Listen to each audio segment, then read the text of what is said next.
നമസ്കാരം സുഹൃത്തുക്കളെ. ഈ രാഹുൽ ഗാന്ധി ആള് ചില്ലറക്കാരനല്ല, നോട്ടുകാരനാണ്, നോട്ടുകാരൻ. ടർക്കിയിൽ കോൺഗ്രസിന് ഇത്ര വലിയ ആസ്ഥാന മന്ദിരം നിർമ്മിക്കാൻ രാഹുൽ ഗാന്ധിക്ക് എവിടെ നിന്നാണ് പണം ലഭിച്ചത്? ഈ അന്താരാഷ്ട്ര സത്യം ചിക്കിച്ചികഞ്ഞ് വെളിച്ചത്ത് കൊണ്ടുവന്ന് മറ്റാരുമല്ല, നമ്മുടെ അർണാബ് പശുസ്വാമിയാണ്.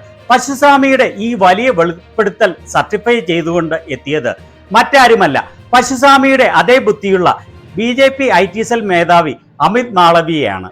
ഈ വീഡിയോയിൽ 5 കാര്യങ്ങളാണ് നമ്മൾ അനലൈസ് ചെയ്യുന്നത്. 1. പശുസ്വാമി ഈ വലിയ ഞെട്ടിപ്പിക്കുന്ന സത്യം തെളിവുകളോടെ സത്യസന്ധമായ അങ്ങേരുടെ റിപ്പബ്ലിക് TVയിലൂടെ വെളിവാക്കുന്നത്. 2. അത് ഏറ്റുപിടിച്ചുകൊണ്ട് മന്ദഭക്തരുടെ തലവനായ BJP IT സെൽ മേധാവി ഈ വലിയ കണ്ടുപിടുത്തം മന്ദഭക്തർക്കെല്ലാം വാട്സാപ്പിലൂടെ അയച്ചു കൊടുത്ത് അവരെ ഉദ്ധരിക്കുന്നത്. 3. ഈ പശുസ്വാമി കണ്ടെത്തിയ ടർക്കിയിലെ കോൺഗ്രസ് ആസ്ഥാനം കൂടാതെ ലോകത്തിലെ വിവിധ രാജ്യങ്ങളിൽ രാഹുൽ ഗാന്ധി വാങ്ങിക്കൂട്ടിയ വലിയ വലിയ ഹോട്ടലുകളും ബിൽഡിങ്ങുകളും ഏതൊക്കെയാണ് എന്ന് ഞാൻ സ്വന്തമായി ദീർഘനാൾ നീണ്ട അന്വേഷണത്തിലൂടെ കണ്ടെത്തിയത്. 4. ഇത് കണ്ട് ഭൗതികമായി ഉദ്ധരിച്ച മന്ദഭക്തർ നടത്തുന്ന വളരെ ബുദ്ധിപൂർവകമായ പ്രതികരണങ്ങൾ. 5. ഇതിനെ തുടർന്ന് പശുസ്വാമി BJP ഫേക്ക് ന്യൂസ് ഫാക്ടറിയുടെ തലവൻ അമിത് മാളവിയും നിയമക്കുരുക്കിൽ ആവുന്നത്. നിങ്ങളിൽ ചിലർക്കെങ്കിലും സംശയം ഉണ്ടാവാം, എന്തുകൊണ്ടാണ് അർണാബ് പശുസ്വാമി എന്ന് ഞാൻ പറഞ്ഞത് എന്ന്. ഗോമൂത്രം, ഗോബർ എന്നൊക്കെ പറയുന്നത് പശുവിന്റെ മൂത്രവും ചാണകവും ആണല്ലോ. അപ്പോൾ ഗോസ്വാമി എന്ന് പറയുന്നത് മലയാളത്തിൽ പശുസ്വാമി എന്നാണല്ലോ. അങ്ങനെയാണ് ശുദ്ധ മലയാളത്തിൽ അർണാബ് ഗോസ്വാമി എന്നുള്ളത് അർണാബ് പശുസ്വാമി എന്ന് ട്രാൻസ്ലേറ്റ് ചെയ്യുന്നത്. ആദ്യമായി പശുസ്വാമി കണ്ടെത്തിയ ഈ വലിയ സത്യം ആർത്തട്ടഹസിച്ചുകൊണ്ട് സ്വന്തം TVയിലൂടെ വെളിപ്പെടുത്തുന്നത് ആദ്യം കേട്ടുകൊള്ളൂ. Then I want to ask you something. What kind of business does your party have in Turkey? Did you know, viewers, the Congress party has a registered office in Turkey?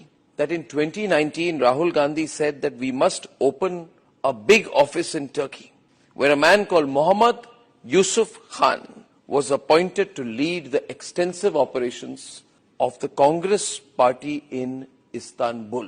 കേട്ടല്ലോ നിങ്ങൾ, വളരെ ന്യായമായ കാര്യമാണ് പശുസ്വാമി ചോദിച്ചത് അല്ലേ? ടർക്കിയിലെ കോൺഗ്രസിന്റെ ആ വലിയ ഓഫീസിന്റെ ദൃശ്യങ്ങളും പശുസ്വാമി കാണിക്കുന്നുണ്ട്. ഇസ്താൻബുൾ കോൺഗ്രസ് സെന്റർ, അത് ഇംഗ്ലീഷിൽ മാത്രമല്ല എഴുതിയിരിക്കുന്നത്, താഴെ ടർക്കിഷിലും എഴുതിയിട്ടുണ്ട്. ഇതുപോലെ കൊട്ടാര സമാനമായ ICC, അതായത് ഇസ്താൻബുൾ കോൺഗ്രസ് സെന്റർ ഉണ്ടാക്കാൻ, അതും ടർക്കിയിൽ ഉണ്ടാക്കാൻ രാഹുൽ ഗാന്ധിക്കും സോണിയാഗാന്ധിക്കും എവിടെ നിന്നാണ് പണം ലഭിച്ചത്? പക്ഷേ ഇതിന് വളരെ ചെറിയ ഒരു കുഴപ്പമുണ്ട് എന്ന് മാത്രം. പശുസ്വാമിക്ക് ഭ്രാന്തുണ്ടെങ്കിൽ ഇന്ത്യയിലെ വിവേകമുള്ള ജനങ്ങൾക്ക് ഭ്രാന്തില്ല എന്ന് പശുസ്വാമിക്ക് അറിയില്ല എന്ന് തോന്നുന്നു. ഈ ഇസ്താംബുൾ കോൺഗ്രസ് സെന്റർ എന്ന് പറയുന്നത് ടർക്കിയിലെ ഇസ്താൻബുളിലുള്ള ഒരു കൺവെൻഷൻ സെന്റർ, അതായത് വലിയ വലിയ കൺവെൻഷനുകളും മീറ്റിങ്ങുകളും കൂടുന്ന ഒരു സ്ഥാപനമാണ്. 2009 ഇത് തുറന്ന് പ്രവർത്തനം ആരംഭിച്ചത്. ഇസ്താൻബുൾ മെട്രോപൊളിറ്റൻ മുനിസിപ്പാലിറ്റിയാണ് ഇതിന്റെ ഉടമസ്ഥർ. 2009 IMFന്റെയും വേൾഡ് ബാങ്കിന്റെയും ആനുവൽ മീറ്റിങ്ങുകൾ കൂടുന്നതിനു വേണ്ടിയാണ് ഇത് നിർമ്മിച്ചത്. ഇതാണ് പശുസ്വാമി കണ്ടെത്തിയ ടർക്കിയിലെ കോൺഗ്രസിന്റെ ആസ്ഥാന മന്ദിരം. സൂപ്പറാണ് സ്വാമി, സൂപ്പർ. സ്വാമി ഈ വലിയ കണ്ടുപിടുത്തവുമായി വന്നത് പാകിസ്ഥാനെതിരെയുള്ള പ്രതിരോധ ആക്രമണത്തിൽ ടർക്കി പാകിസ്ഥാന് തുറന്ന് സപ്പോർട്ട് ചെയ്തതിന്റെ വെളിച്ചത്തിലാണ്. അതേ തുടർന്ന് വിനോദയാത്രകൾ പലരും റദ്ദാക്കുകയും പല ടർക്കിഷ് യൂണിവേഴ്സിറ്റികളുമായുള്ള കൊളാബറേഷൻ ഇന്ത്യൻ യൂണിവേഴ്സിറ്റികൾ അവസാനിപ്പിക്കുകയും ചെയ്തിരുന്നു. അങ്ങനെയുള്ള സാഹചര്യത്തിൽ പശുസ്വാമിക്ക് ടർക്കിയിൽ ഒരു വലിയ കോൺഗ്രസ് മന്ദിരം കണ്ടെത്താതെ കിടക്കപ്പുറതിയില്ലായിരുന്നു. കാരണം BJPയുടെ ഉച്ഛിഷ്ടം ഭക്ഷിക്കുന്ന ഈ നീചന് തന്റെ കടി നിയന്ത്രിക്കാൻ കഴിയുന്നില്ല. രണ്ടാമത്തെ കാര്യം, പശുസ്വാമിയുടെ ഈ വലിയ കണ്ടെത്തൽ സോഷ്യൽ മീഡിയയിലൂടെ സമയോചിതമായി പ്രചരിപ്പിക്കാൻ അതേ ബുദ്ധിയുള്ള BJPയുടെ ഫേക്ക് ന്യൂസ് ഫാക്ടറിയുടെ മേധാവി അമിത് മാളവിയ തെല്ലും മടിച്ചില്ല. അയാൾക്കും ഇതിന്റെ വസ്തുത അറിയാഞ്ഞിട്ടല്ല, അയാൾ Xലൂടെ ഇത് പങ്കുവെച്ചുകൊണ്ട് കുറിച്ചതാണ് ഇത്. ഇന്ത്യക്ക് ഇതിനെക്കുറിച്ച് അറിയാനുള്ള അവകാശമുണ്ടെന്നും ശത്രുവിന്റെ സുഹൃത്ത് ശത്രുവാണ് എന്നുള്ള കാര്യം ഓർക്കണമെന്നും. മന്ദഭക്തരെ ആഹ്ലാദിപ്പിൻ, നിങ്ങളുടെ അതേപോലെയുള്ള ആളാണ് നിങ്ങളുടെ തലവൻ എന്നുള്ള കാര്യത്തിൽ. ഇനി മൂന്നാമതായി, ലോകത്തിലെ വിവിധ രാജ്യങ്ങളിൽ രാഹുൽ ഗാന്ധി വാങ്ങിക്കൂട്ടിയ പ്രോപ്പർട്ടികൾ എന്റെ അന്വേഷണത്തിലൂടെ കണ്ടെത്തിയത് വെളിപ്പെടുത്തുകയാണ്. ഇത് കാണുമ്പോഴെങ്കിലും ഞാനും ചില്ലറക്കാരനല്ല എന്ന് നിങ്ങൾ സമ്മതിക്കണമെന്ന് വളരെ വിനീതമായി അഭ്യർത്ഥിക്കുകയാണ്. അമേരിക്കയിലെ ഷിക്കാഗോയിലുള്ള പടുകൂറ്റൻ കോൺഗ്രസ് ഹോട്ടൽ, എവിടെ നിന്നാണ് ഇത്ര വലിയ ഒരു ഹോട്ടൽ, അതും ഷിക്കാഗോയിൽ ഏറ്റവും മാഗ്നിഫിഷ്യന്റ് ആയിട്ടുള്ള മിഷിഗൻ അവന്യൂവിൽ 1893 നിർമ്മിക്കാൻ രാഹുൽ ഗാന്ധിക്ക് സാധിച്ചത് എന്ന് ഞാൻ ചോദിക്കുകയാണ്. ഇതിന്റെ വിവരങ്ങൾ അറിയേണ്ടവർക്ക് അതിനെക്കുറിച്ചുള്ള വിവരങ്ങളാണ് ഈ കാണുന്നത്. ഞാൻ കണ്ടെത്തിയ ഈ കാര്യം ശരിയാണെന്ന് സമ്മതിച്ചുകൊണ്ട് കേരളത്തിലെ കോൺഗ്രസിന്റെ എക്സ് ഹാൻഡിൽ ഇത് പോസ്റ്റ് ചെയ്തിട്ടുണ്ട്.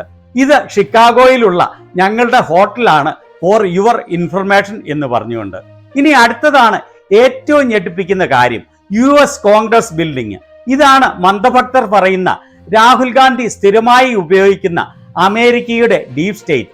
അറിയത്തില്ലാത്തവർക്ക് വേണ്ടി പറയുകയാണ്, ഇത് നമ്മുടെ പാർലമെന്റ് ബിൽഡിങ്ങിന് തുല്യമായ അമേരിക്കയിലെ കോൺഗ്രസ് ബിൽഡിംഗ് ആണ്. ഇവിടുത്തെ അംഗങ്ങൾ നമ്മുടെ MP-മാർക്ക് തുല്യമായ US കോൺഗ്രസ് അംഗങ്ങളാണ്. ഈ US കോൺഗ്രസ് ആണ് അമേരിക്കൻ ഡീപ് സ്റ്റേറ്റ്. ഇതിന്റെ എല്ലാം തലവനാണ് അമേരിക്കൻ പ്രസിഡന്റ് ഡൊണാൾഡ് ട്രംപ്.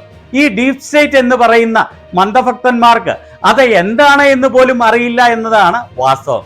ഇനി ഇത് കണ്ടോ, റഷ്യയിലെ കോൺഗ്രസിന്റെ ഹോട്ടൽ, കോൺഗ്രസ് ഹോട്ടൽ ഫോറം. റഷ്യയിൽ വരെ രാഹുൽ ഗാന്ധിക്ക് ഇത്ര വലിയ ഓപ്പറേഷൻസ് ഉണ്ടെങ്കിൽ ഈ ലോകം മൊത്തം നിയന്ത്രിക്കുന്നത് രാഹുൽ ഗാന്ധിയാണ് എന്ന് നിസ്സംശയം പറയാം. ഇനി സ്വിറ്റ്സർലൻഡിലെ ദാവോസിലുള്ള കോൺഗ്രസ് ഹോട്ടൽ കണ്ടോ, BJP IT സെൽ കണ്ടുപിടിക്കാതിരിക്കാൻ വേണ്ടി അവർ കോൺഗ്രസ് എന്നതിന്റെ C മാറ്റി K ആണ് ഉപയോഗിച്ചിരിക്കുന്നത്. പക്ഷേ ഞാൻ ആരാമോൻ, എന്നെ പറ്റിക്കാൻ കഴിയില്ല എന്ന് മനസ്സിലായല്ലോ. ഇതും ഞാൻ കണ്ടുപിടിച്ചു. പിന്നെ അമേരിക്കയിലെ കോൺഗ്രസിന്റെ എംബ്ലം കണ്ടോ, യുണൈറ്റഡ് സ്റ്റേറ്റ്സ് കോൺഗ്രസ് എന്ന്. അതിന്റെ മധ്യത്തിലുള്ള സിംബൽ കണ്ടോ, കഴുകൻ. നാലാമത്തേത്, ഇതൊക്കെ കണ്ട് സംതൃപ്തി അടഞ്ഞ മന്ദഭക്തരുടെ പ്രതികരണങ്ങളാണ്. ഇവരുടെ അത്യുന്നതമായ വിവേകത്തിന്റെയും ബുദ്ധിയുടെയും പ്രതിഫലനമാണ് ഇത് എന്ന് പറയാതിരിക്കാൻ ആവില്ല. ആദ്യം ഒരു CA-കാരൻ പ്രതികരിച്ചിരിക്കുന്നത് കാണാം. ചില്ലറ വിദ്യാഭ്യാസമല്ല ഈ അതിബുദ്ധിമാന ഉള്ളത്, CA-കാരനാണ്. CA നിതിൻ കൗശിക്. അവൻ ബ്രേക്കിംഗ് ആയി പറഞ്ഞിരിക്കുകയാണ്, ഇന്ത്യയിലെ രാജ്യദ്രോഹികളുടെ സഹായത്തോടെ ഇന്ത്യയുടെ ജനാധിപത്യത്തെ അമേരിക്കൻ ഡീപ് സ്റ്റേറ്റ് ഹൈജാക്ക് ചെയ്യാൻ തയ്യാറെടുക്കുന്നത് എക്സ്പോസ് ചെയ്തിരിക്കുകയാണ് റിപ്പബ്ലിക് TV. ഇന്ത്യൻ TVയിൽ മറ്റാർക്കും ചെയ്യാൻ ഗട്സ് ഇല്ലാത്ത കാര്യമാണ് ഗോസ്വാമി ചെയ്തിരിക്കുന്നത്. ഗോസ്വാമി രാജ്യദ്രോഹികളുടെ പേരുകളും അതിന്റെ എക്കോസിസ്റ്റവും തുറന്നു കാണിച്ചിരിക്കുകയാണ്. അടിപൊളിയല്ലേ? ഇവനൊക്കെ ആരാണ് എന്ന് ചെന്ന് നോക്കുമ്പോൾ ആയിരിക്കും ഏതെങ്കിലും ഫോണിന്റെ മുൻപിൽ ഇരിക്കുന്ന 2 രൂപ കൂലിയാണ് എന്ന് മനസ്സിലാകുന്നത്. ഇനി ഇവന് CA ഉണ്ടെങ്കിൽ അതുകൊണ്ട് എന്ത് ഗുണം?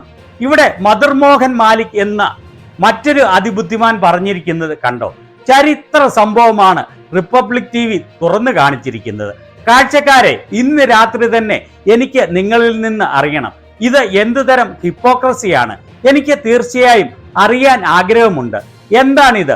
കോൺഗ്രസ് നടത്തുന്ന ഒരു ഹോട്ടലോ? ഇനി ദിലൻ ഗൗഡ എന്ന് പറഞ്ഞ ബുദ്ധിമാൻ എഴുതിയിരിക്കുന്നത്, സഹോദരരെ നിങ്ങൾ ചെക്ക് ചെയ്തുകൊള്ളൂ, അപ്പോൾ മനസ്സിലാവും ഈ നടത്തിയ ഗോട്ടാലയിൽ നിന്നെല്ലാം കിട്ടിയ പണം കൊണ്ട് നിർമ്മിച്ചതാണ് ഇതെന്ന്. ഇനി മിഡിൽ ക്ലാസ് ഹിന്ദു എഴുതിയിരിക്കുന്നത്, പുള്ളി വെറും മിഡിൽ ക്ലാസ് ഹിന്ദു ആണ് കേട്ടോ, അപ്പർ ക്ലാസ് അല്ല. ഇവൻ എഴുതിയിരിക്കുന്നതിൽ മുഴുവൻ അക്ഷരത്തെറ്റും ഗ്രാമർ മിസ്റ്റേക്കുമാണ്. എങ്കിലും അവൻ എഴുതിയിരിക്കുന്നതിന്റെ അർത്ഥം ഇതാണ്: ജീവൻ പണയം വെച്ച് റിപ്പബ്ലിക് TVയുടെ റിപ്പോർട്ടേഴ്സ് കോൺഗ്രസിന്റെ അതിഭീകരമായ സ്കാം തുറന്നു കാണിച്ചിരിക്കുകയാണ്. ഇവർ കോഴയിലൂടെ സമ്പാദിച്ച പണമല്ലേ ലോകത്തിലെ വിവിധ രാജ്യങ്ങളിലുള്ള പ്രൈം പ്രോപ്പർട്ടികളിൽ നിക്ഷേപിച്ചിരിക്കുന്നത്. എന്നിട്ട് ഒരു നാണവുമില്ലാതെയാണ് അവർ ഇത് തുറന്ന് സമ്മതിച്ചിരിക്കുന്നത് എന്ന്. ഇനി അടുത്തയാൾ ഡോക്ടറാണ്, ഡോക്ടർ വീരേന്ദ്ര റാവത്ത്. കോൺഗ്രസിനെ തെറി വിളിച്ചിരിക്കുകയാണ് അയാൾ. ഇനി വിഷ് എന്ന് പറയുന്നവൻ, അവൻ പറഞ്ഞിരിക്കുന്നത്, ഞങ്ങൾ കോൺഗ്രസിനെ പൂർണ്ണമായി വിശ്വസിക്കുന്നു. നിങ്ങൾ നടത്തിയിട്ടുള്ള സ്കാമുകൾ വഴി ഇതുപോലെയുള്ള വളരെയേറെ ഹോട്ടലുകൾ നിങ്ങൾക്ക് വാങ്ങിക്കാൻ കഴിയും.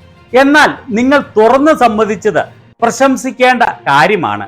കേരളത്തിലെ കോൺഗ്രസ് പാർട്ടി ഷിക്കാഗോയിലെ കോൺഗ്രസ് ഹോട്ടലിന്റെ ചിത്രം പങ്കുവച്ചുകൊണ്ട് ഇത് ഞങ്ങളുടെ ഷിക്കാഗോയിലെ ഹോട്ടലാണ് എന്ന് പറഞ്ഞതിന്റെ പ്രതികരണങ്ങളാണ് ഇത്.